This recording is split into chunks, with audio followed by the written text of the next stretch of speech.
Well, it's the second day of Asset Day. I'm joined right now by Tony Zikz from 100 Thieves now, of course, with coverage brought to you by Alien. We're going to talk about the start of the season and your move from TSM over to 100 Thieves. So what ended up happening last year that landed you now on a new team? A lot. Yeah, I mean. Well, I'd say probably like the biggest.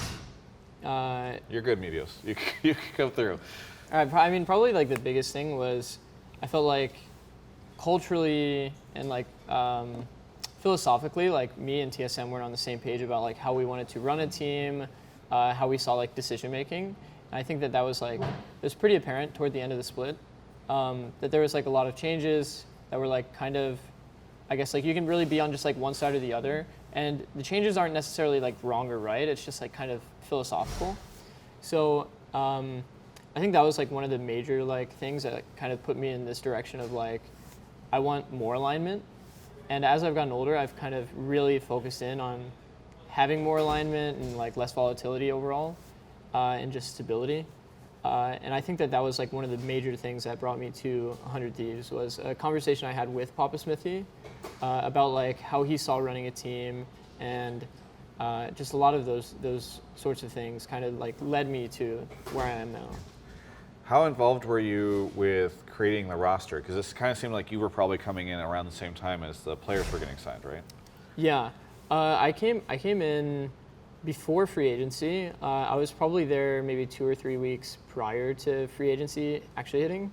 So I had like a good deal of like time that I had spent with Papa Smithy, Kelsey, our academy head coach, and Joe, our assistant coach, to kind of like just all sit down together and flesh out like what are our options, like create a depth chart of, okay, if this guy's available, we want him, and then set up like, just the basic stuff that I'm sure every team does, which is like setting goals of like, okay, we want, let's say top 3 players in each role, right? And then how do we get there long term? How do we get there short term? And from that, we ended up with this roster and we're super excited about it. We think that bringing back someday Medios and Cody is going to be good for like their synergy overall because they're a group of guys that has worked together and they're proven to work.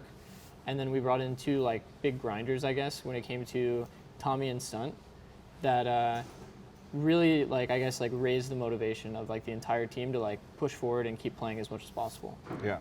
With Ryoma in particular, it feels like during the off-season craze, as you're hearing all these rumors and people, like obviously a lot of the community were saying like, we're not familiar with this guy. Mm-hmm. Who is he? What's he done?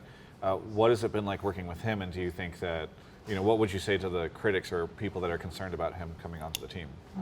I think any like concern is completely like valid. Like to be skeptical is probably like the first thing everybody's going to do when they hear that we brought over like an Oceanic player.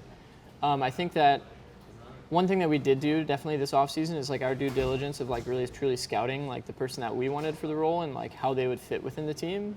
And in terms of like fit, he's perfect. In terms of like how hard he works and his motivation, his work ethic, just everything is like really solid. And it's like if I tell him to jump, he's gonna jump, and just he'll do literally every single thing that we tell him to do. And he's been learning a lot. I think that he didn't know much.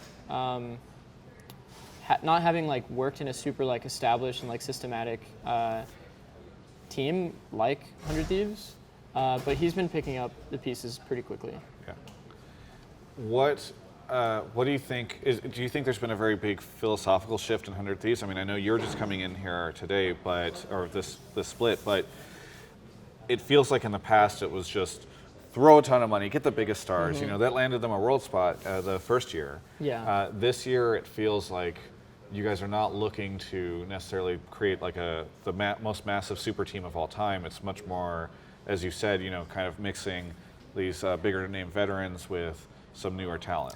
Yeah, I think that balance of veterans and rookies is always something that's kind of like, you'll see more results in my opinion, like when you have that, just because people are, like as veterans, sometimes they want to like kind of like chill and relax a bit and then not play as much of the game. But when you pair them with people that are super motivated and always want to play, always want to get better and are always asking questions, which is like what Tommy and Stunt kind of provide for the team, is like they're the people that are like really willing to be like, help me. Yeah. You know what I mean? So like it gives the veterans like a good opportunity to like step up and be a leader for everybody else. So I think that's really, really good for us. For 100 Thieves fans this year, what do you think they should be expecting?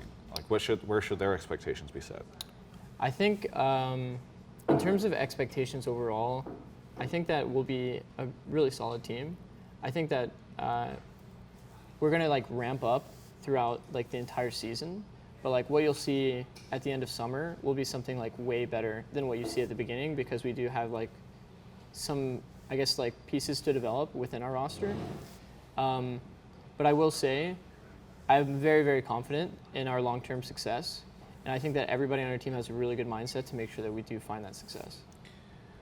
What do you think of there's this kind of generally accepted conclusion that I'm talking to a lot of people over the course of these days, that the top 3 teams are going to be C9, TSM, TL. That's what everybody says. What do you think of sort of that general assumption as we're looking at the rosters? Well, what I really like about this split is I feel like those 3 teams kind of added pretty like volatile pieces to their roster, where some people might think that Brox is an upgraded Xmithy, but like also Xmithy is like definitely like a rock within TL that like definitely kept them in a lot of games. It was like Xmithy and Doublelift together.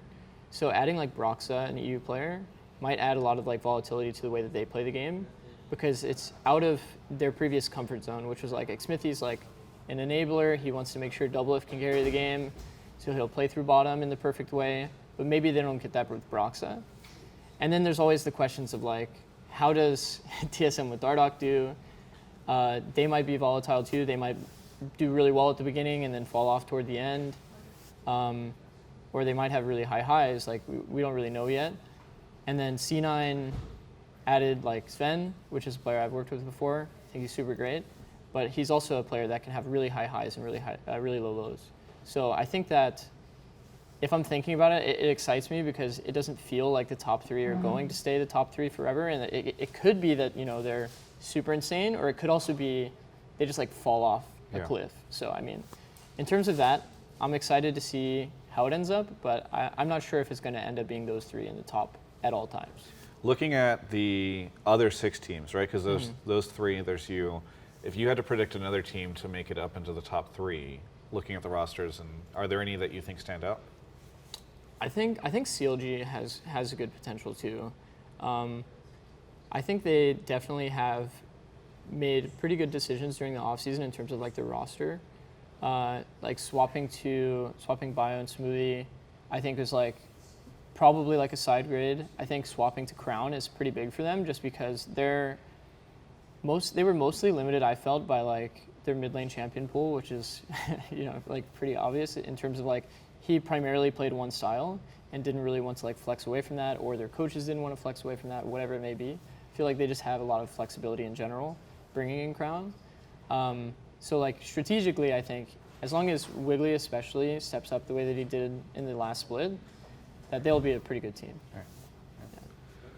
Is there anything that you want to say to any of the 100 Thieves fans out there? Yeah, I mean, pretty much just thanks for supporting us. I think that, like I said, we will be probably a pretty volatile team. I know like Tommy, as an example, is like, he's very like high highs, low low also type player. So having that might mean that we'll have like our bad games, or we'll have our really good games. So I think at the very least, we will be definitely a very, very exciting team to watch. So I hope you guys enjoy. Well, I'm looking forward to it in just about a week and a half. For everyone else, you can check out the rest of my coverage of all things esports right here on my YouTube channel. Thanks so much for watching that interview. I want to thank Alienware and Movement for sponsoring my content. By the way, this Movement watch, it's available over there. mvmt.cc/Travis Gafford. We got that link in the description below. Go check it out. Really helps me whenever you guys look at their stuff. They make also sunglasses and glasses to help you look at the computer screens, because I know you do that too. A bunch of accessories for men and women. Go check it out. They're a company based out of LA. I love them. Big support for me in checking their stuff out. So thank you so much to Movement and Alienware for sponsoring so much of what we're doing this year.